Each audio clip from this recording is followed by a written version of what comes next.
Every head bowed. Our Father in heaven, we thank you today for this gracious privilege to assemble here in the seat of government. We pray that you would guide our thoughts and our minds, and that you would give us consensus in all things, that we might do that which is right before you and before the people. We ask that you would unify us in all of our dealings, that we might be one for the sole purpose of this city in which we serve. In Christ's name, amen. Amen. I pledge allegiance to the flag of the United States of America and to the republic for which it stands, one nation, under God, indivisible, with liberty and justice for all.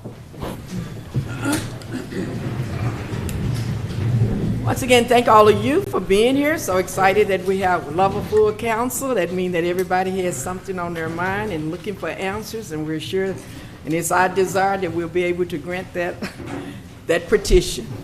So with that being said, at this time we're up to our comments. We have two comments from the audience, and just as a reminder, when you come up, you have 3 minutes. We won't interact with you. When you finish your 3 minutes, we'll give you a timer if you go over. And at that point, the first one that we have is Natrina Hicks.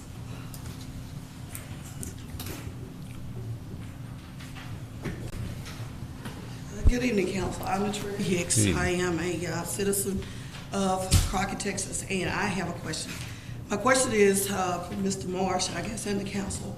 What was your intent, Mr. Marsh, when you proposed to suspend the executive director and the board from taking care of the business of the CEIDC?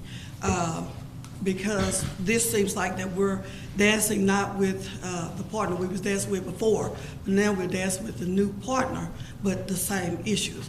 But instead of suspending just the board, now you've suspended the board and the executive director, so the business of the CEIDC would not be taken care of properly. Also, I want to know what the scope of the current investigation on the CEIDC. What is the scope of that by the council against the CEIDC? Also, want to know about the ARPA funds. Those ARPA funds, they are grants that were basically built on the backs of low-income communities, basically middle-income communities and communities of color. Now, what I saw on the list that Mr. Angerstein presented to us on the last meetings back, I didn't see where, and it's a COVID issue item to where it was COVID impacted. So also it's telling me that when I went back to read the research, that it's supposed to help the hospitals, which is public health agencies, sewer, water, broadband, things of that nature. And I live inside the city limits. Currently, I don't have access to broadband fiber. I don't even have city sewer on my side of town. So my thing of it is, if you're going to use the money, think about the people that live here in the city of Crockett. I get tired of my car. I go up and down these roads. Some families are driving on dirt roads. If they want to drive on dirt roads, they'll live in the county. Now, the only reason my road is in good condition is because the state takes care of it. Stop putting just anything on these roads. Make it permanent. Don't try to make a parking lot that we don't need and fix the roads in the city. So I just can't understand how you don't consider the people of the city. What we need, not what you want.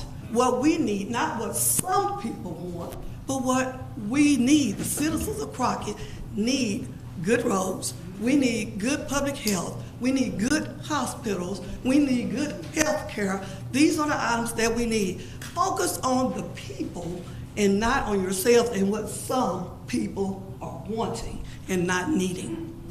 Thank you. Okay, at this time we also have a request from James Henry. Good evening. Yeah, I just want to know when is the deadline for them to fix them. because it's getting ridiculous, you know. I mean, if you all get off tonight, you can drive down there. You know, you're gonna be in front of the lineman when you get past the street. So, I mean, I just want to know, have y'all, like, if it's an update or anything with him? Yes, sir, I can. Nobody, this is just public comment. Okay. No, this is not an agenda item, so we appreciate your I can talk to you concern. tomorrow if you want. Okay, cool. Yeah, you can My make an other- appointment. My other question is, for Friday nights, we should see, can we get the city ordinance raised to like 1 o'clock? Thank you. Thank you. Okay, so that it's not any misconception, during the talking, there's no respond and no, but at any time, if you have questions, we do invite you to come up and make a request, and we'll find someone to talk to you and discuss them with you. Okay? Thank you so much. At this time, I guess I asked, was it any comments from the council? Yeah, I got a comment. I guess as all you know, I'm changing precincts because I moved, and we've got other folks running in precinct 1 now, and I wanted to just address a couple of things because it seems that we're going to have a peculiar race on our hands. So I wanted to read the Code of Fair Campaign Practices so that everybody will be clear. And here it reads, there are basic principles of decency, honesty, and fair play that every candidate and political committee in this state has a moral obligation to observe and uphold in order that, after vigorously contested but fairly conducted campaigns, our citizens may exercise their constitutional rights to a free and untrammeled choice and will of people may be fully and clearly expressed on the issues. It says, I will conduct the campaign openly and publicly and limit attacks on my opponent to legitimate challenges to my opponent's record and stated positions on issues. I will not use or permit the use of character defamation, whispering campaigns, libel, slander, or scurrilous attacks on any candidate or the candidate's personal or family life. I will not use or permit any appeal to negative Excuse me. prejudice. Hold up, 1 second. It's not up for discussion. This is a general council comment, and we ask that you not participate in it. It's not an invitation. It won't be there. That's council actually just state what they want to state. It's not a share deal. It is a conversation that they get to make their comments. Thank you. I will not use or permit any appeal to negative prejudice based on race, sex, religion, or national origin. I will not use campaign material of any sort that misrepresents, distorts, or otherwise falsifies the facts, nor will I use malicious or unfounded accusations that aim at creating or exploiting doubts without justification as to the personal integrity or patriotism of my opponent. I will not undertake or condone any dishonest or unethical practice that tends to corrupt or undermine our system of free elections, or that hampers or prevents the full and free expression of the will of the voters, including any activity aimed at intimidating voters or discouraging them from voting. I will defend and uphold the right of every qualified voter, full and equal participation in electoral process, and I will encourage in any activity aimed at intimidating voters or discouraging them from voting. I will immediately and publicly repudiate methods and tactics that may come from others that I have pledged not to use or condone. I shall take firm action against any subordinate who violates any provision of this code or laws governing elections. Thank you, Mayor. Okay, thank you. Does any other council member have anything they'd like to share? Okay. At this point then, we will go to item number 1, approval of minutes. Special session, January 23rd, 2023, and regular session, February 6th, 2023. I'll make a motion to approve. A second. It's been moved and second. All in favor? Motion carries. Item number 2, reports. The Police Department Manpower and Criminal Incident Report for January 2023. Good evening, Mayor, Council, City Administrator. It's the Police Department's Manpower and Criminal Activity Report for January of 2023.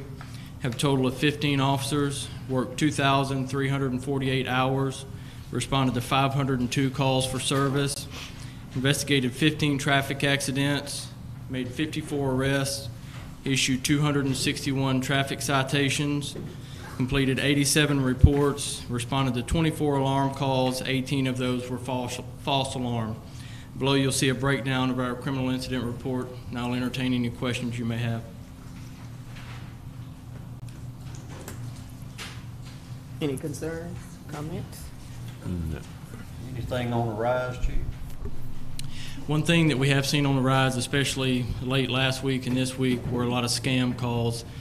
We've taken several reports from the middle of last week to today of scam calls, people calling in. One particular call that we received, lady received a call. They were screaming in the background, saying that your daughter's been kidnapped, send me $800 right now. Obviously, she was scared, so she did, and then she figured out that her daughter was okay and that it was a scam. So these guys and girls out there are getting real creative with ways to scam people.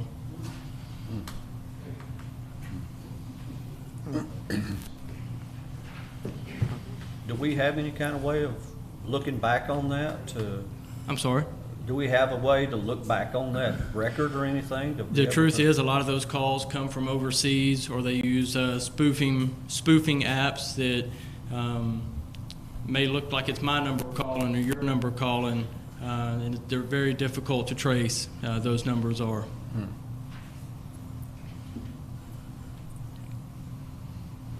Thank you. Appreciate it, Chief. All right, our next item also come from the chief. Presentation of our annual racial profiling report. This is our annual Crockett Police Department annual racial profiling report that we're required to file each year with the state. I'll read off the races, break it down to male and female, and a total of the stops. So African American, we stopped 347 males, 212 females, for a total of 559. Asian Pacific Islander, total of 21 males, 10 females, for a total of 31. White, 755 males, 516 females, for a total of 1,271. Hispanic, 229 males, 92 females, for a total of 321. Native America, 2 males, 1 female, for a total of 3, and no Middle Eastern, for a total of 2,185. Below that, you can see a breakdown of different violations that's broken down with that report, and I'll entertain any questions you may have. Okay. Do we have any questions, comments? Well, thank you, Chief. Thank you. Appreciate it. Thank you, Chief Smith. At this time, we're up to item 4, Fire Department Monthly Activity and Status Report for January and February 2023. Good evening, Mayor, council members.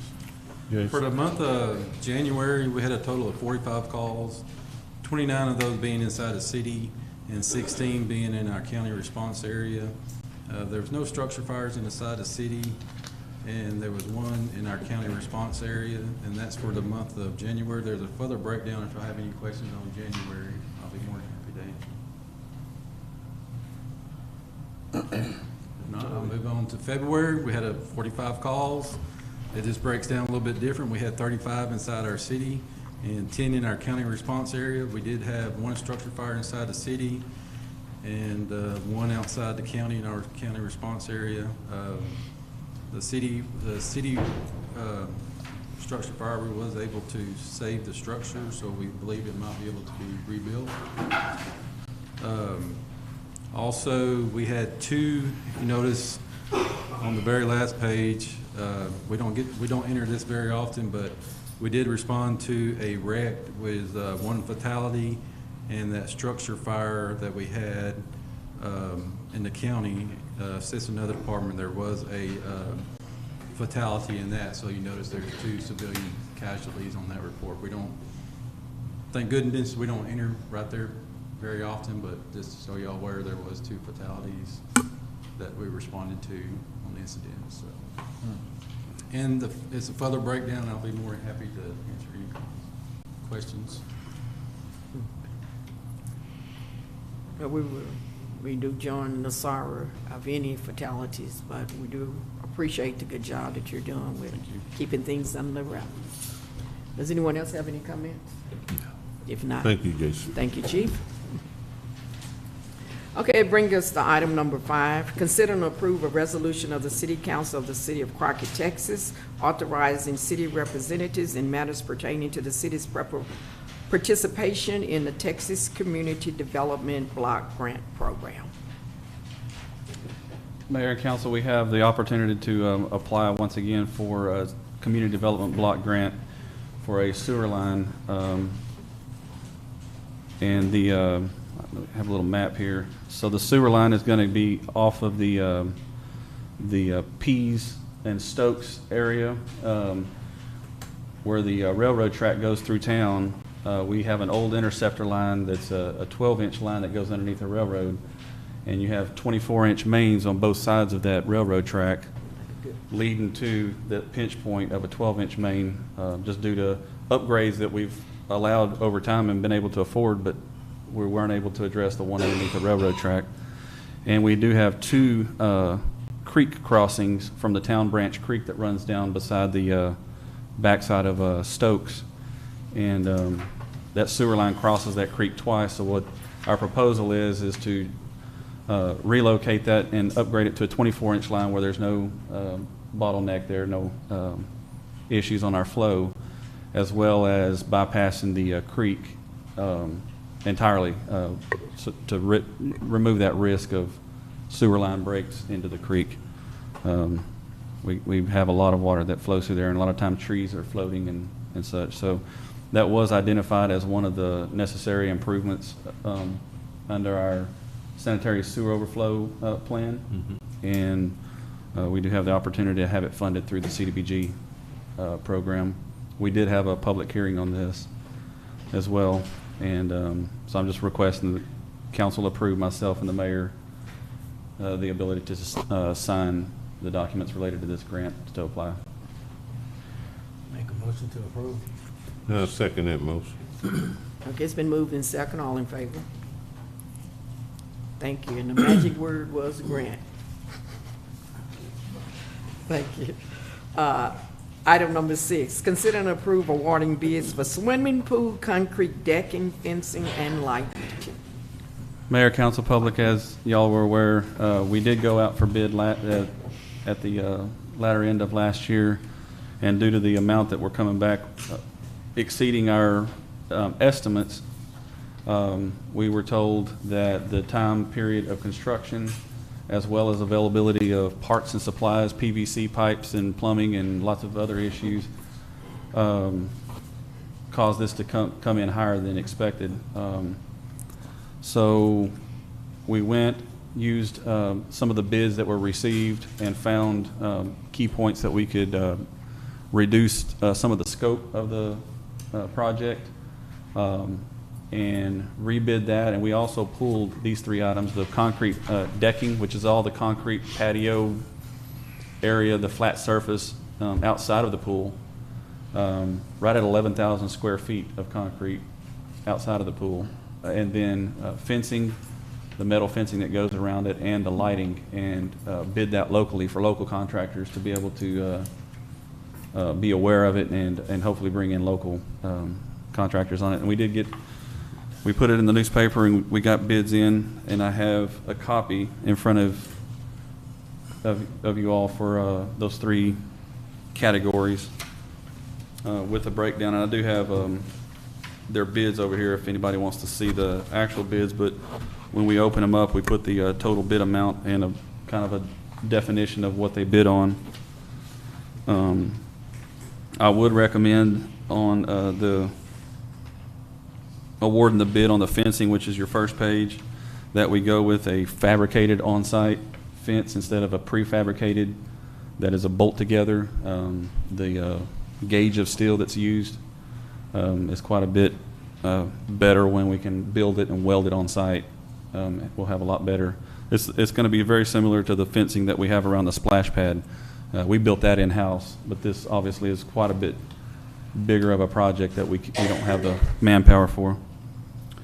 So fabricated on site, Crockett fencing came in at $79,500. Tommy's welding $79,206.25, and Shoemake welding $55,000. Safety lighting, we had one bidder, which is our local Holbrook Electric safety lighting contractor. They placed a bid for $51,400. There were no other bidders. No other bidders. How many lights are they putting up? Six area, then they're on big monopoles, LED lighting. And then we had two bidders on concrete decking, and like I said, that was 11,000 square foot of concrete decking. Shoemake Welding bid for $80,000, and A1 Concrete out of Lovelady bid for $84,015. What's the time frame on the welders on the fence? Are they going to be available, do you think, or? Yes, sir. We did tell them that, one, due to the volatility, I suppose, of pricing and supplies, that whoever was awarded the bid, they would be able to purchase their supplies up front and hold them until the contract or until the project began, because for the fencing, for instance, that would be done in conjunction with the concrete, where you put in weld plates in the concrete, and after it cures, then you can go in and put your fencing in. Shoemake Welding actually bid on both of those and was the lowest. So if he is the general contractor on that, he can coordinate that as well.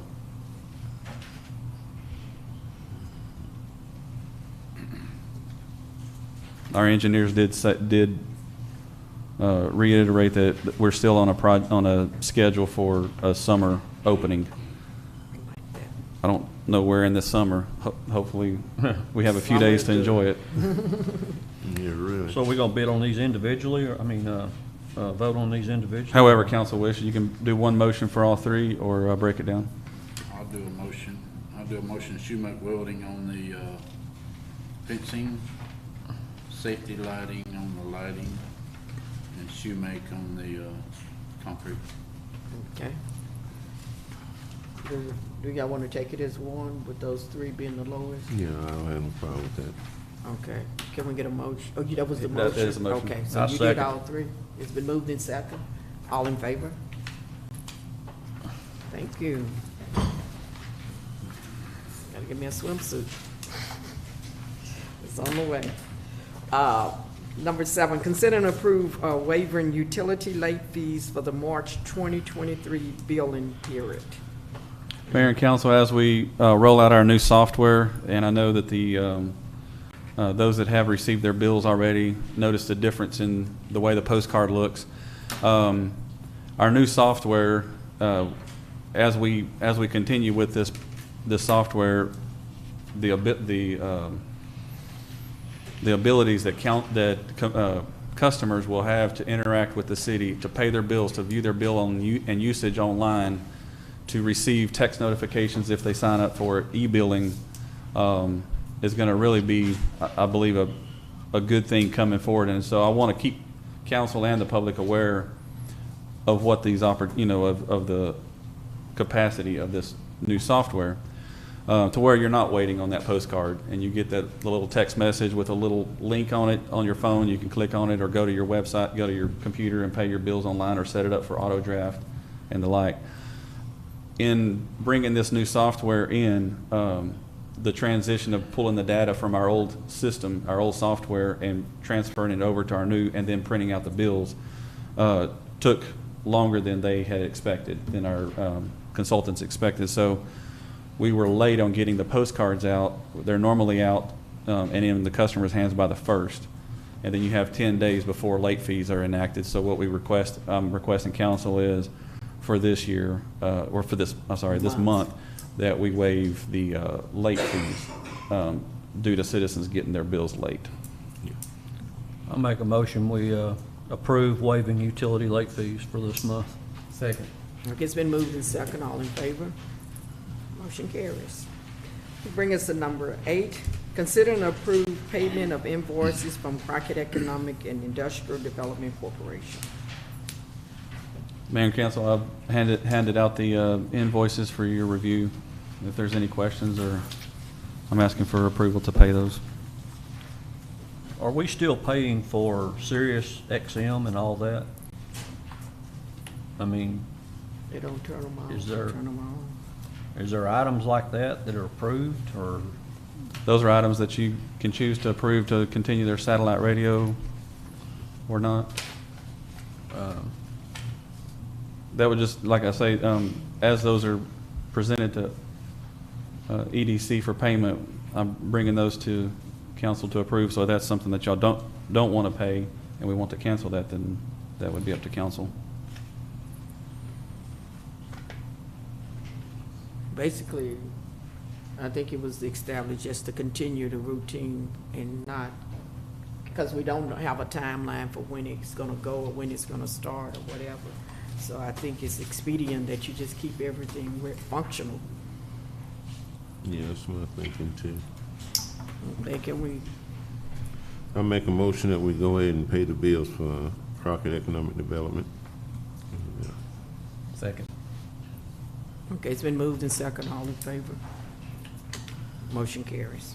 Okay, item number 9, consider and approve lease contract between Texas Workforce Commission and Crockett Economic Development Corporation for office space and tech center at 1505 South 4th Street.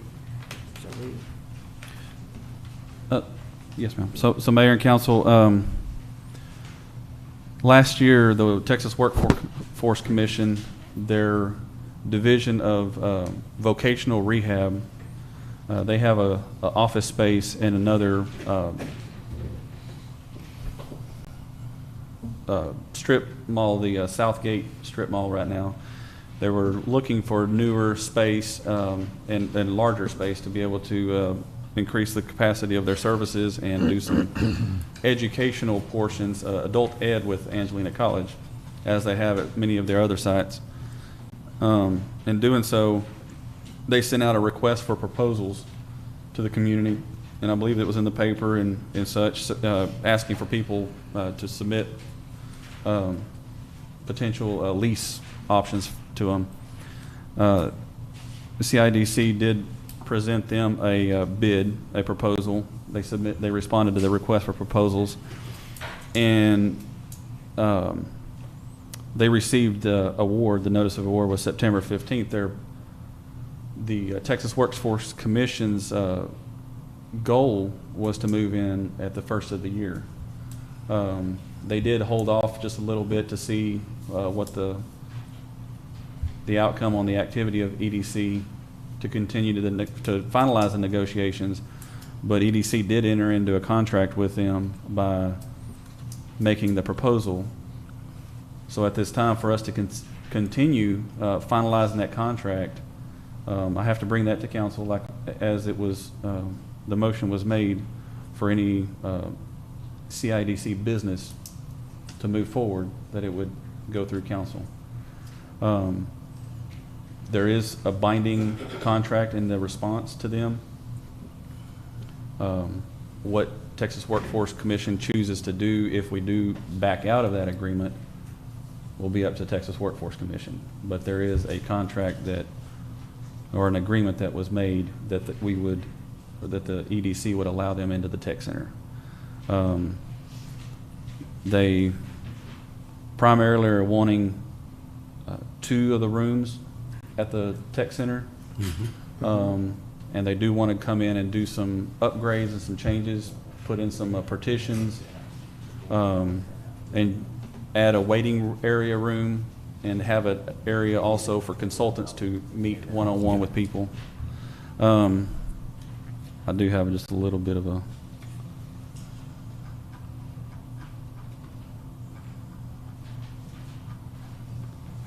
it's pretty lengthy.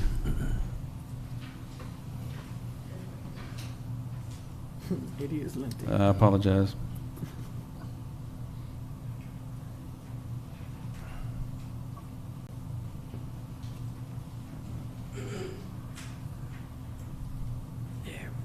Now we're here.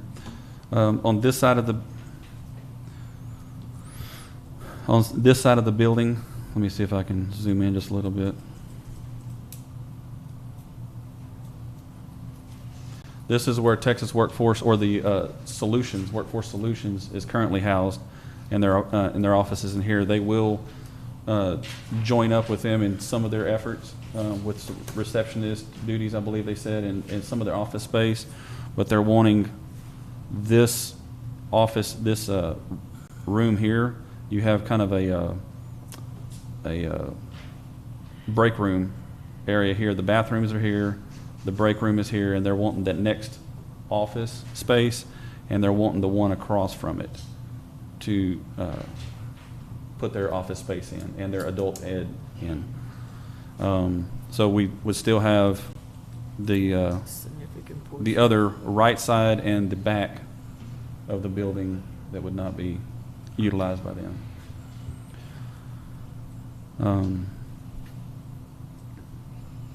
What does it cost currently, monthly, for us to maintain that building and all? On average, it's between $5,000 to $6,000 for utilities, outside of the note on the building, but for the utilities and the custodian. And the notes, how much? I don't recall offhand. I think that what had been discussed previously, just from having set in on the meetings, was that everybody was seeking to utilize the building. That was the bottom line. But since those two organizations are partner organization, it just leads the pathway to grow into something that they can work together with. So it's not like bringing in a different entity. It's like bringing in one. Well, kind of a expanding it. complementary. this is the problem I've got with it. Number one, they've paid $400 a month. They don't pay any utilities. They don't pay any of the janitorial or anything else. And we're paying, I don't know, I know it's a very large figure every month for our payment on that USDA loan. And then we're going to give them more space and give them a 5-year contract, where in reality that note needs to be cleared up, and we really need to be thinking about moving that building to a legitimate school, you know. Well, the other thing, I I'm want to sorry. say something. This is something that went through Mr. Pemberton. I was there when they worked it out, and it's also approved by Mr. Pemberton as well. They worked out the contract and everything. But the reality of it, even you're saying the price is even different between the two organizations, what they're gonna be paying. Even though the first one that was already in contract, it was paid one. The new contract is actually more than what they were current, and they're not the same one in the same organization. They're complementary, but they're actually different phases of the same organization. The agreement for this building with Texas, or the Workforce Solutions, is based on the percentage of square footage of area that they hold within the building. That's the building's roughly 16,000 square feet. They divide that up in the monthly cost, and Workforce Solutions pays 12% of that cost for basically all the area that you can see outside of the highlighted area. That's the portion that they hold and that they pay for.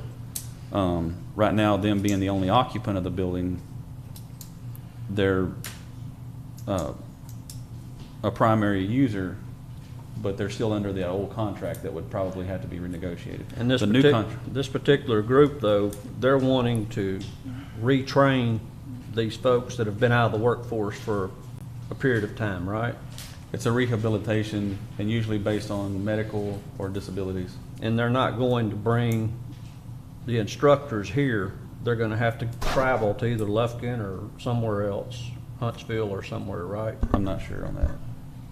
When is the? Because if they're just getting 2 office spaces, right, that's not a whole lot of teaching room to take up a 6,000 square or 16,000 square foot building, you know, that we're not even coming close to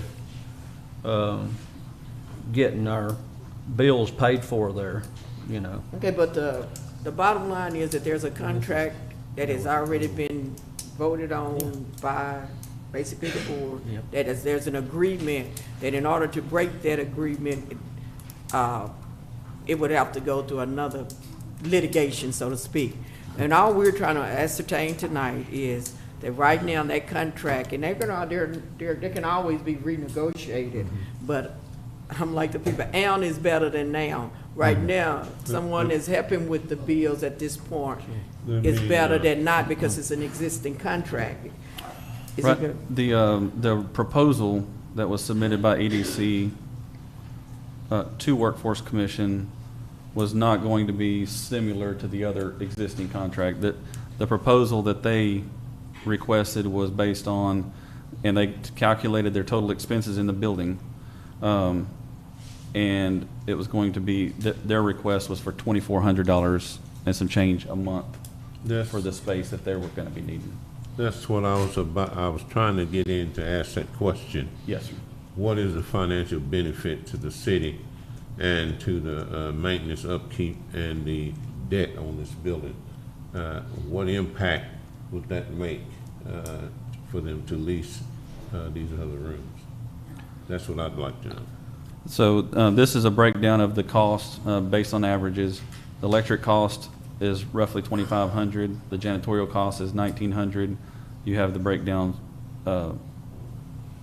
So a total cost, monthly cost for the building is $7,100. And so they were offering the building for the space that they were going to use based on 1,900 square feet. They were going to be charging $2,400 a month. Is what For EDC 2 rooms made that an they're offer. wanting to additionally lease out? I believe so. Yes, sir. It was it's 1,900. Just to be more correct, I would say 1,950 square feet, including the use of the median spaces like the break room and bathrooms that they would share. And the contract has not been completed and signed yet. Okay. So if there's clauses that council needs to, or that in order to protect interest, that you do it, but have some backup clauses in the event that this happens, you know, a certain thing happens, then that would be up to council to approve. If anything, I would not tie this building up for 5 years. No, sir. I mean, you tie this building up for 5 years and you have somebody come in that really needs it. And, I mean, This is, I didn't mean to cut you off, but this is something that went through Mr. Pemberton. Both of them got together, negotiated on it for a long period of time. To me, something is better than nothing. If not, the city's still gonna be paying whatever it is, if they're in there, if they're not. But at least it'll be coming from them, so I'm for it. so. They went at this a long time to get this done. So if we do 2,400 and then we sign this contract and next week somebody comes in and wants to rent this place, the whole place for, There's a chance, but we got something now. Okay, but you said that it was a clause in there where you could say by year to year or I wouldn't do it within 2 for years? 5 years. I haven't seen a big production that the Workforce Solutions have done for Crockett, Texas since they've been in there, you know, Okay, well, in my opinion. okay. Well, that is an opinion and we appreciate it. But the one thing that, what we're at, the point that we are, what can we do with the proposals that's there, since they did accept it?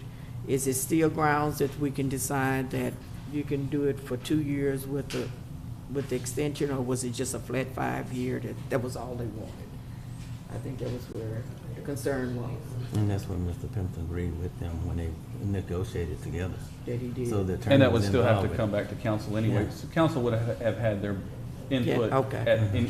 even At with, the end, so, anyway. So ultimately, if council says tentatively go forward to finalize the contract, we'll bring the contract before us before we approve it. And for now, here's some basic guidelines, and if that's what y'all want me to do, or you want this project to go on hold. Let me just do it this way. I think that we should finish negotiating the contract with them, and then when it comes back to council, we'll look at it and see, because right now, the income that we're getting for the upkeep, maintenance, and care of this building is not sufficient.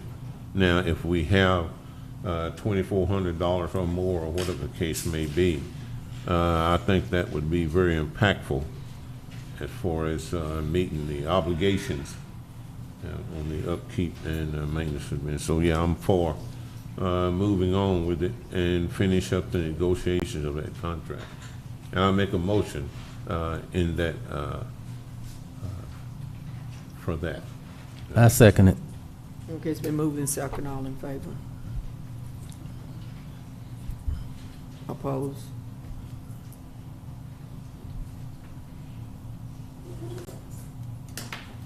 Oh, I gotta break the tie. Oh, I get to break the tie. I'm a tiebreaker. I'm for it. Okay. All right. Forget about that part of it. At this time, we're preparing to go into executive session, and the way it works, we ask you to be excused. We'll call the session closed, and after we go through, we'll come back and share what we have. I'm gonna take this.